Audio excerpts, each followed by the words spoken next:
El día de hoy vamos a platicar del tema energía hidráulica, llamémosle sinónimo de hidroeléctricas.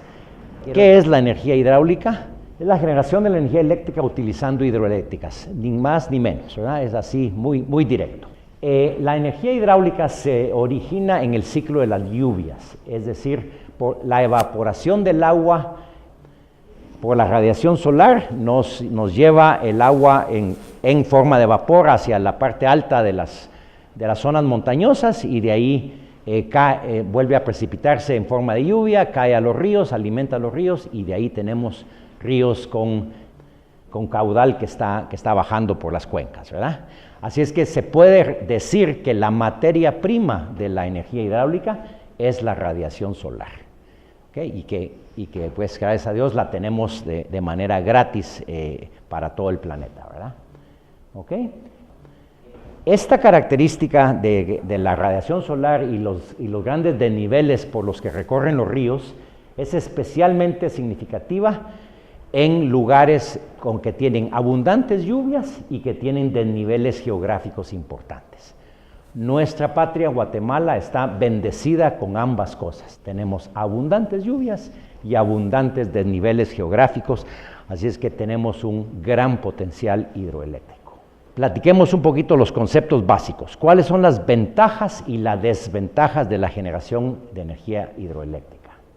Como ventajas podemos citar: es renovable. La energía hidráulica no agota la fuente primaria al explotarla. O sea, es un mito eso de que se va el agua, se pierde, todas esas cosas que de cuando en cuando se han oído, es mentira. Es 100% renovable. Se utiliza y se devuelve al cauce del río.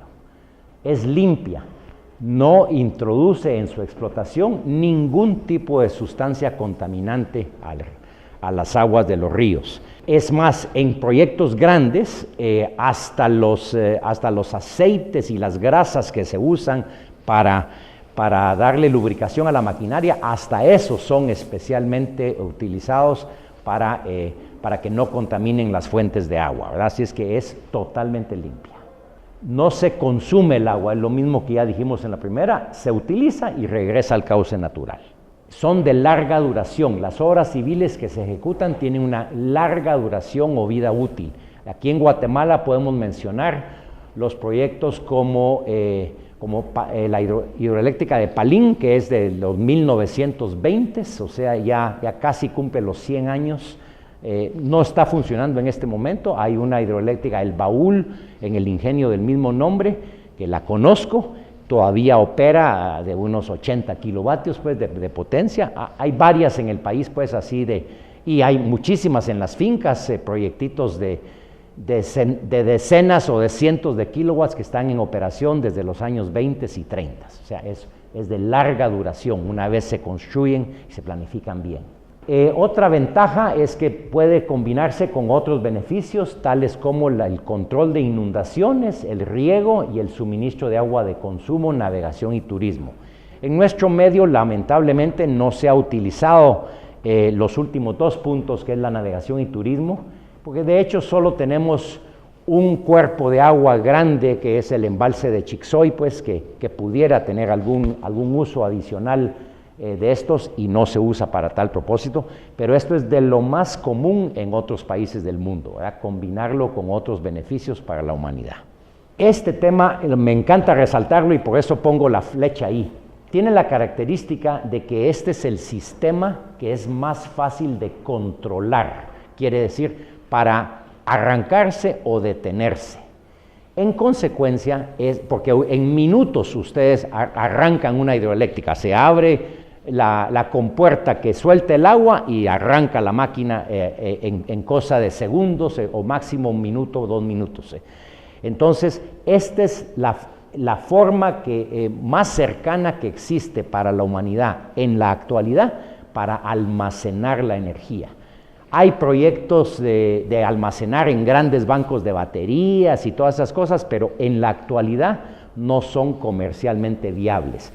Países que no tienen alternativa como Arabia y que sí tienen mucho dinero, ya están empezando a usar grandes sistemas de baterías pero no compiten, pero ni de lejos, con la electricidad hidráulica, que sí se puede almacenar. ¿Cómo? Guardando el agua, ¿verdad? ¿Okay? Así es que esa es una grandísima ventaja y que nos sirve para utilizarla cuando más la necesitamos. Y por último, tiene costos muy bajos de operación. Una vez ya está el proyecto operando, funcionando, es de los que más bajo costo de operación tiene. Solo estar limpiando un poco las basuritas que vienen en el río, en las rejillas que de lo contrario se meterían en la tubería y a la compuerta, perdón, a la turbina, y pues un operador en la planta que hasta pueden ser totalmente automatizadas. De hecho, la inmensa mayoría lo son, ¿verdad? O sea, no requiere un operario que esté ahí 24 horas al día, 7 días a la semana. Así es que tiene muy bajos costos de operación. Esas son las ventajas. Pero como toda tecnología y como toda cosa emprendida por la humanidad, también tiene desventajas, y conozcámoslas y comentémoslas abiertamente, ¿verdad? Porque de eso se trata aquí, no solo hablar de lo bueno, hablemos de las realidades, ¿verdad? Como desventajas, tiene costos iniciales altos. Los costos de capital son frecuentemente los más altos de los sistemas que desarrollamos en Guatemala. Ubicación remota. ¿Dónde tenemos nuestras montañas? Pues hasta arriba de la Sierra de las Minas, hasta arriba de los Cuchumatanes. O sea, su ubicación remota la hace que su costo de construcción sea la más cara. Usualmente hay que hacer caminos muy difíciles de llegar hasta los sitios de presa, las casas de máquinas. Hay que hacer buenos caminos para llegar a las casas de máquinas, porque hay que llevar los equipos, pues, las turbinas y todo. Entonces, no son cositas que se puede llevar a lomo de mula, ¿verdad? Se necesitan buenos caminos, y hay en muchos casos líneas de transmisión de muy larga extensión para llevar la energía eléctrica a los sitios de consumo. Tienen un largo tiempo de ejecución. Por lo general, su tiempo de planificación, permisos de construcción es más largo que cualquier otro de los sistemas. Solo planificar un proyectito de 1 mega, 2 megas puede tomar 6 meses de tiempo, pues ya no digamos uno de 10 o 20 o 100 megas, pues, puede tomar 1 año y medio, 2 años de planificación en ingeniería de gabinete, y luego hablemos un proyectito pequeñito de 1 mega, tal vez 1 año a 15 meses, un proyecto de 50 megas, 100 megas, 3 años, ¿verdad? 2 años y medio, 3 años y medio. Así es que son de largo tiempo de ejecución. Los costos sociales, lo menciono porque lamentablemente en el país padecemos de este problema. Y desde el punto de vista práctico y operativo, la principal desventaja es la fluctuación de la disponibilidad del agua. Las hidroeléctricas dependen de que haya agua, y si no hay agua, se secan los embalses, se secan los ríos, o baja dramáticamente su caudal, y entonces ese gran recurso hidráulico ya no está disponible. Así es que esas son las ventajas y las desventajas para que las entendamos y las manejemos en el desarrollo de los proyectos. Platiquemos del funcionamiento y los principales componentes de una hidroeléctrica. ¿Qué hacen las hidroeléctricas? Convierten la energía mecánica en energía eléctrica. Empieza con un paso previo, lo que le llamamos la energía cinética, pero no los quiero aburrir con demasiado detalle, ¿verdad? La energía, el agua en movimiento trae una energía, ¿verdad? Esa impacta en los rodetes de la turbina y la hace girar. Esa turbina está conectada a un eje, lo vamos a ver ahorita, y entonces esa es la que produce en un campo magnético la electricidad. Pero vayamos por pasos. El agua primero se acumula en un sitio donde el hombre ha puesto una presa o derivación, ¿verdad? Pequeña o grande, no importa, pero eso hace que se acumule el agua en el cauce del río. Una parte de ese caudal se conduce por algún sistema de conducción, sea canal, sea túnel, sea tubería, pero eventualmente la última fase siempre es con tubería, ¿verdad? Para formar un chorro de agua a presión. ¿Por qué digo que la última fase tiene que ser con tubería? Porque el agua, el caudal de agua y la velocidad que llevaría un caudal de agua en un canal abierto no sería lo suficiente para poder mover la turbina. En consecuencia, se necesita que el agua baje a presión, ¿verdad? A alta presión. ¿Okay? Entonces, ese es el siguiente paso. Se acumula, después se conduce, después esa agua, y como ya mencioné, se empuja y hace girar un rotor que está acoplado a un generador. Vamos a ver un esquema de ello en un momento. Este generador produce la electricidad al pasar el rotor del mismo a través de un campo magnético. O sea, el generador no es nada más que una gran rueda que tiene unos imanes magnéticos alrededor, y el rotor, al pasar alrededor de ellos, produce electricidad. El agua ya utilizada se restituye al cauce natural del río y terminó el proceso. El agua continúa, como ya mencionamos, limpia, regresa a su cauce, renovable, y se vuelve a evaporar con el sol y vuelve a regresar a las montañas, y empezó el ciclo de nuevo imparable. ¿Okay? Así es que esos son los pasos muy sencillos, explicables, de cómo opera una hidroeléctrica. Ese es el proceso de cómo funciona una hidroeléctrica. Miremos ahora los componentes de una central hidroeléctrica. El primer componente es una presa. Su función es derivar las aguas de a la infraestructura de conducción del proyecto, y el resto del caudal se va por un lado. O sea, en este caso, el río viene por acá. Aquí está la presa, que es de hecho un elemento, nada más que es una gran barrera para desviar el agua del río hacia acá adentro. Por ahí se va, allá se mira el canal de conducción, el desarenador y el embalse más adelante. Esa es la hidroeléctrica de Shakbal. Y esta presa no es una presa muy grande, es de unos 10 metros de alto nada más, ¿verdad? Algunos proyectos, no todos, tienen embalses. El embalse lo que hace es, como dice su nombre, embalsar o guardar el agua para que se suelte a las horas o días en que se necesita. Así es que embalses para guardar el agua, para producir cuando más la necesitamos. Pasamos al siguiente componente después de presa y embalse, que son los sistemas de conducción. Como ya mencionamos, pueden ser con canales, túneles y tuberías. Aquí hago un ejemplo de cada uno. En Hidroeléctrica Palo Viejo, aquí está un canal de conducción. Esos están diseñados con cierto desnivel mínimo para que lleve el agua de punto A a punto B, ¿verdad? Los túneles pueden ser forrados de concreto y actúan ya a presión como parte del sistema de la tubería, o pueden ser simplemente un agujero y por adentro va libremente el agua, o va un canal llevando el agua. Es bastante común que exista eso.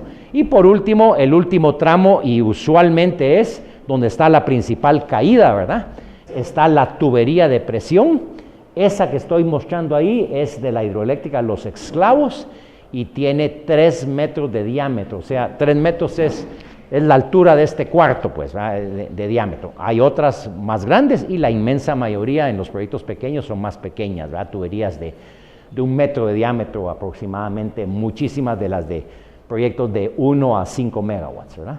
O sea que esos son los sistemas de conducción, y debo recalcar, el último siempre es la tubería a presión, porque el agua tiene que entrar a alta presión a las turbinas para hacer rotar las turbinas. Casas de máquinas. Nuevamente esta muestro la de Shakbal, únicamente por casualidad que le he hecho algunos trabajos a este proyecto. La casa de máquinas no es más que un edificio donde se guardan las turbinas, los generadores, y están las salas de mando que operan la hidroeléctrica. Aquí está, este es otro esquema, pero tal vez es mejor, más ilustrativo. Aquí están los álabes del rotor, el chorro de agua pega acá, como vieron en la foto anterior, era vertical. Este es un esquema que lo muestra horizontalmente. Los chorros de agua pegan acá, esta es la turbina, está conectada por un eje al generador, y en el generador hay una serie de placas aquí alrededor que están aquí mostradas por estos elementos, y el rotor que rota alrededor de ellos produce electricidad. La presa, el embalse, en este caso detrás en el propio cauce del río, la entrada o bocatoma, o sea, por donde empieza a fluir el agua hacia el sistema de conducción, una compuerta. El sistema de conducción en este esquema es al pie de la presa, es un sistema de conducción directamente bajo presión, ¿verdad? De estos no hay ninguno en Guatemala. Hay algunos proyectos muy grandes, como los más grandes de Estados Unidos, Itaipú, Tres Gargantas, los más grandes del mundo son de este sistema. Ya ni siquiera llevan conducción, sino que al pie de la presa está las turbinas. Ahora ya hablamos de los componentes básicos. Ahora toquemos un poquitito el tema de potencia y energía, dos términos normalmente que se confunden mucho. Se usa uno para tratar de ilustrar un ejemplo de otro y viceversa. Miremos a ver si lo entendemos con facilidad. Primero, ¿cuál es la fórmula para calcular la potencia eléctrica?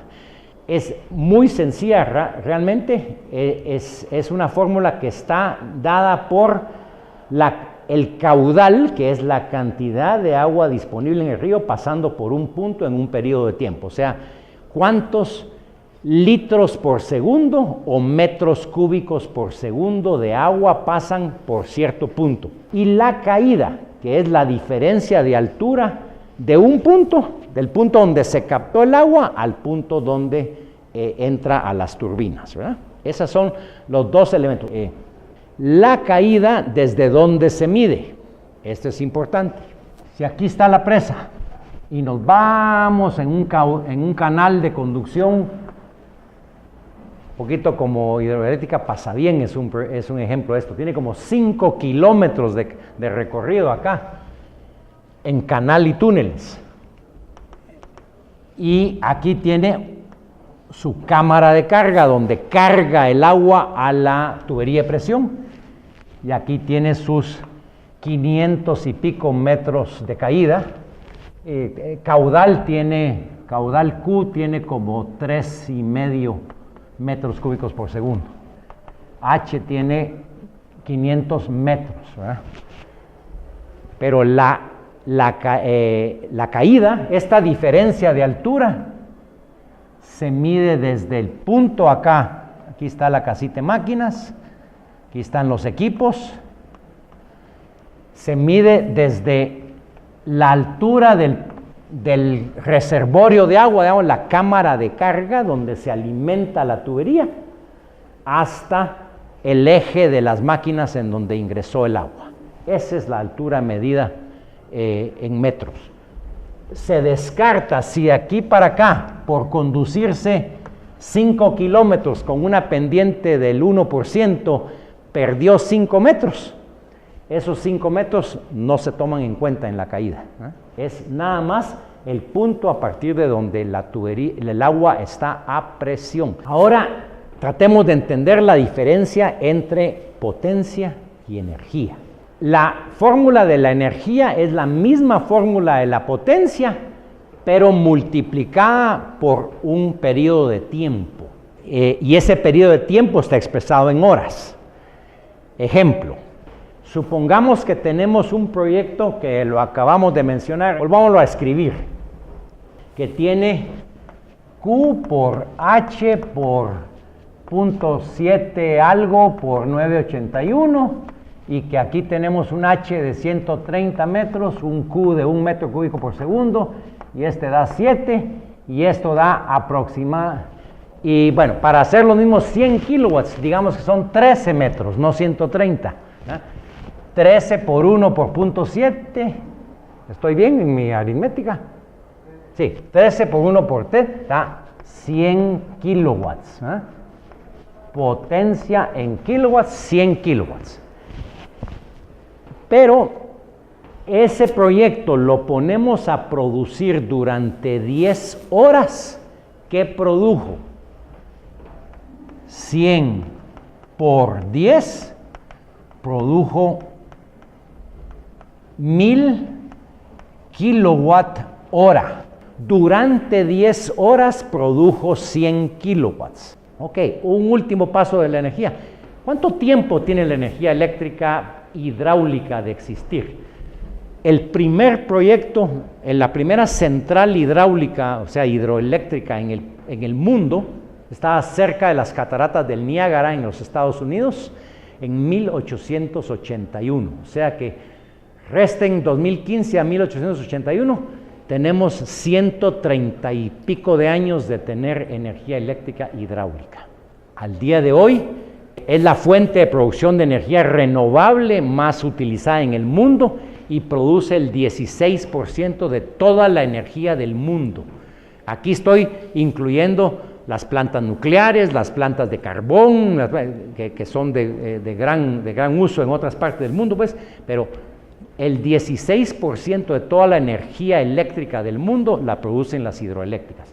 Y si habláramos si quitáramos las nucleares, por ejemplo, ese porcentaje subiría bastante. Ya no digamos si quitamos las no renovables, ¿verdad? Entonces ya la hidroelectricidad se volvería como el 70 o 80%. Latinoamérica tiene algunos aplausos en este tema, y no necesariamente solo porque hable de las más grandes es que las más grandes sean mejores, no, pero tenemos la central hidroeléctrica de Itaipú en la frontera Brasil-Paraguay, que se inauguró en el 84, fue durante un tiempo la más grande del mundo con una potencia de 14,000 megawatts. Desde ese entonces, esa central hidroeléctrica produce el 100% de las necesidades de energía eléctrica del Paraguay, y además su excedente, como es mitad-mitad, ¿verdad? Su excedente se lo vende de vuelta a Paraguay, a Brasil, y le surte pues una bonita cantidad de sus necesidades a Brasil. Fue superada por la hidroeléctrica de las Tres Gargantas en China, que tiene 24,000 megas, que es la número 1 del mundo. O sea que actualmente Itaipú es la número 2, fue durante una veintena de años más o menos la número 1 del mundo en tamaño, y actualmente la número 2. Y todavía Latinoamérica, esa es una foto de Itaipú, y actualmente 2 de las 4 más grandes del mundo están en Latinoamérica. Itaipú con 14,000 y Guri en Venezuela con 10,000 y piquito megawatts. Un toque de historia nada más. Guatemala tiene 2 etapas en su vida moderna en el tema eléctrico. Y aquí me estoy saliendo un poquito de la electricidad hidráulica para hablar un poquito de la electricidad en general, ¿verdad? Antes de la Ley General de Electricidad y después. Antes de la Ley General de Electricidad, solo el INDE tenía la facultad legal para generar electricidad y para transmitirla. Las líneas de transmisión del país, todas eran del INDE, y solo el INDE podía ser dueño de centrales hidroeléctricas. Razón de ser de Aguacapa, Jurumarinalá, El Salto, Chixoy y Sunil, todas las 7 o 9 que existían antes de esa fecha. ¿Okay? A partir del 96 sale la nueva Ley General de Electricidad y se le permite la generación y distribución libre al sector privado. Con eso se privatizó la empresa eléctrica, el Estado de Guatemala se salió de ser dueño de la empresa eléctrica y la compraron unas compañías extranjeras. Esa ya va cambiando de manos, ya va por tercer juego de dueños ahorita. Actualmente es una empresa inglesa la dueña. Antes de eso la inglesa es Energuate. No, actualmente es una empresa colombiana la dueña de la empresa eléctrica. Antes de eso fue un conjunto de empresas, una americana, una portuguesa y una española, en un consorcio. ¿Okay? Y la Energuate ha cambiado de dueños una vez. El primer dueño fue una empresa española que se llama Unión Fenosa, y esa le vendió sus acciones a una empresa inglesa que se llama Actis, que es la actual dueña de la empresa distribuidora, las empresas Energuate, que es de Oxa y de Orsa. ¿Okay? Entonces se privatizaron. Actualmente, entonces, la generación eléctrica por cualquier medio es libre en nuestro país. El 14 las hidroeléctricas produjeron el 49.3, o sea, 4.823 gigawatt hora en todo el año, de un total de 9.781 gigawatt hora que se utilizaron en el país en el año. O sea que esa es la importancia de las hidroeléctricas en el país. Producimos la mitad de la energía del país y tenemos el 45% aproximadamente, 947 dividido 2.263, tenemos aproximadamente el 45% de la capacidad instalada del país. Pero entonces, ¿por qué no cuadran los dos números? ¿Por qué somos el 45% de la capacidad instalada, pero producimos el 50% de la electricidad? Porque, ¿se acuerdan una de las ventajas que mencioné al principio? La hidroelectricidad es la más barata para producir. Entonces, de la manera que funciona el sistema es de que los que tienen contrato entre la distribuidora y la generadora automáticamente les surten. Y si falla en surtirle, tiene penalidades y la distribuidora se va al mercado spot y compra lo que le hace falta, ¿verdad? Pero las que no tienen mercado, que tienen excedentes, entonces entregan a ese mercado spot y entonces es más barato entregar energía de las hidráulica y que de las otras fuentes, pues, y por eso es que producimos más allá. Producimos porque me gusta incluirme dentro del sector de la energía hidráulica, ¿verdad? Producimos más allá de nuestra participación en potencia. Aquí está repitiendo los mismos números que acabamos de ver, ¿verdad? Y las 9 plantas del estado, las 35 privadas, hay 2 geotérmicas, hay 15 cogeneradoras, y si le sumamos a las 940 y pico megawatts instaladas de hidro, en realidad en renovables tenemos 1.151 y que producimos ese 42 es renovable, ¿verdad? ¿Se acuerda que le mencioné? Sí, 11.000 casas, pero ¿cómo la consumimos? Esta radiografía y esta la pueden ir a ver todos los días de Dios, la produce la AMM, el administrador del mercado mayorista. Ya hablamos de la CNEE, Comisión Nacional de Energía Eléctrica. Este administrador del mercado mayorista es como el árbitro del juego, a veces la que maneja a todos los que producen, todos los que consumen, liquida los contratos entre ellas, y el juez de campo que está allá arriba en las tribunas, esa es la CNE, esa es la que dicta las políticas y que cambia las normas, etcétera. Pero este es el árbitro del juego, la que mira que todos operen conforme la ley y que cada quien cumpla lo que debe cumplir. Este sistema ha funcionado muy bien en los 19, casi 20 años que tenemos. Estos sistemas los copiamos principalmente de Argentina. Vinieron consultores de allá hace 20 años y nos pusieron las normas que recomendaban y que las adoptó Guatemala junto con su Ley General de Electricidad y han funcionado bastante bien. Siempre hay quienes dirían podríamos mejorar aquí o allá, pero en términos generales ha habido muchísima estabilidad en nuestro sistema eléctrico. Enfatizo, ¿qué quiere decir esto que estamos viendo acá? Esta es la forma en que los guatemaltecos consumimos la electricidad.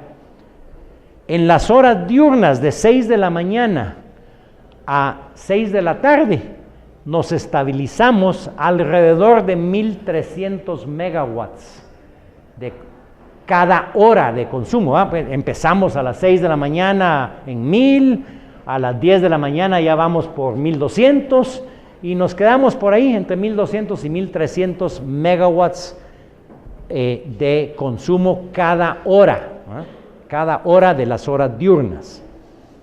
Pero todos regresamos a casa al final del día y prendemos la tele, prendemos el equipo de música, los foquitos, y durante esas 4 horas de las 6 de la tarde a las 10 de la noche ¡pum!, se dispara el consumo y nos vamos a prácticamente 1.600 megawatts cada hora de consumo, porque es cuando más consumimos. Entonces, ¿han estado en algún pueblo ahí remoto donde se bajan las luces así, por ahí por las 6 de la tarde, 7 de la noche, 8 de la noche? Eso es, estamos todos queriendo consumir la energía eléctrica y las líneas que la transmiten, todo está sobrecargado porque ya no tenemos suficiente capacidad para llegar a los lugares remotos. ¿Y qué pasa después de las 10 de la noche? Pues salvo los parranderos y los noctámbulos, todos nos vamos a dormir y el consumo se baja a alrededor de 800 megawatts cada hora. O sea, esos 800 megawatts multipliquémoslo por las horas que son de las 10 de la noche a las 6 de la mañana nuevamente. Entonces, ¿cómo vamos a hacer eso? Si decíamos, aquí numéricamente pues produciríamos para 11,000 casitas, pero en realidad lo que esta planta es capaz, esta planta quiere aquí producir 24 horas al día y 30 días a la semana, no quiere producir solo para las 4 horas pico o las 12 horas diurnas, ¿verdad? Entonces ahí regresa el tema que platicamos al principio, los embalses, ¿verdad? Los embalses que son la mala palabra para muchos que dicen, es que nos quita el agua, es que aquí, es que allá. Los embalses son necesarios para que las plantas que pueden arrancar fácilmente surtan el agua cuando se necesita más en las horas de más consumo.